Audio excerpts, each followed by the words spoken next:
কারো কাছে হাত পাততে আসিনি ভাই যে আমার লজ্জা লাগবে। আমি কোনো হাত পাততে আসি নাই যে আমি কোনো টাকা পয়সা চাই না। আমি চাই একটা ভালো একজন মানুষ যে সারা জীবন আমার পাশে থাকবে, আমিও থাকতে পারবো, এমন একজন মানুষ চাই আমি। টাকার জন্য আমার বিয়ে শাদী হচ্ছে না, বুঝছেন? এর জন্য আমি যদি বাবা থাকতো তাহলে। আসসালামু আলাইকুম দর্শক, আপনাদের প্রীতীয় শুভেচ্ছা জানিয়ে শুরু করছি আমাদের আজকের প্রতিবেদন। তো দর্শক, দেখতেই পাচ্ছেন আমাদের সামনে এক আপু দাঁড়িয়ে আছে। আমরা তার গল্পটা শুনবো, জানবো আপু কেন আমাদের ইউটিউবের মাঝে আসলেন, তিনি কি বলতে চান। আপু আসসালামু আলাইকুম। ওয়ালাইকুম সালাম। কেমন আছেন? আর তো ভাই ভালো আছি। নাম কি আপনার? নাম শারমিন। শারমিন, খুব সুন্দর নাম। শারমিন আব্বা, ইউটিউবে কেন আসলেন? ইউটিউবে আসছি ভাইয়া, আমার বাবা মা নাই, আমার দাদির কাছে থাকি। আমি বাসা বাড়িতে কাজকাম করি। তো আমার খুব কষ্ট, দুঃখের মাঝে আমি আছি, মানে কষ্টের মাঝে আমি আছি। কষ্টের মাঝে পড়ে আমি আসছি। আমি একটি গৃহস্থর ঘরে নিয়ে আমি কোনোদিন মানে কখনো প্রতিদিন আসি নাই, বুঝতে পারছেন ভাই? মানুষের বিপদে অভাবে পড়ে তো আসে, তাই না? বিয়ে শাদী হয়েছে? বিয়ে হয় না আমার।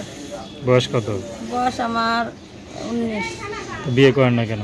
বিয়ে করি নাই কেন ভাই? বাবা মা নাই তো, আমার বিয়ে দিবে কি? আমার দাদি তো অসুস্থ, দাদির কাছে আমি থাকি, খুব কষ্টের মাঝে আছি। যদি কোনো ভাই আমার পাশে দাঁড়ায়, যে মানে কি কাজ করেন?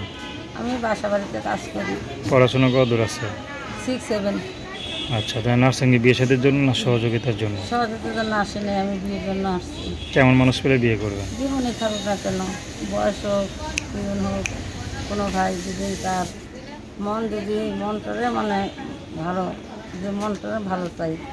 আচ্ছা, তো আপনাকে যদি কোনো বুড়া মানুষ বিয়ে করে, আপনি করবেন?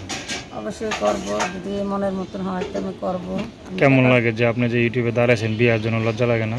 ভাই লজ্জার কোনো কথা না, এখানে লজ্জার কিছু আসে যায় না। এখানে আসছি একটা মানুষের কাছে শুনছি, যে মানুষের জানছি যে এখানে নাকি আসলে ইউটিউবে নাম্বার দেওয়া যায়, কি পাওয়া যায়। আচ্ছা, নাম কি বললেন? শারমিন। তার নাম্বারটা হচ্ছে 01773045308। আমি নাম্বারটা আবার বলছি 01773045308। তো দর্শক, প্রেম ভালোবাসা, সাহায্য সহযোগিতা, বিয়ে শাদী করা একান্ত আপনাদের ব্যক্তিগত ব্যাপার। আসুন আমরা 5 ওয়াক্ত নামাজ পড়ি, সর্বদা দেশের সেবা করি। আসসালাম।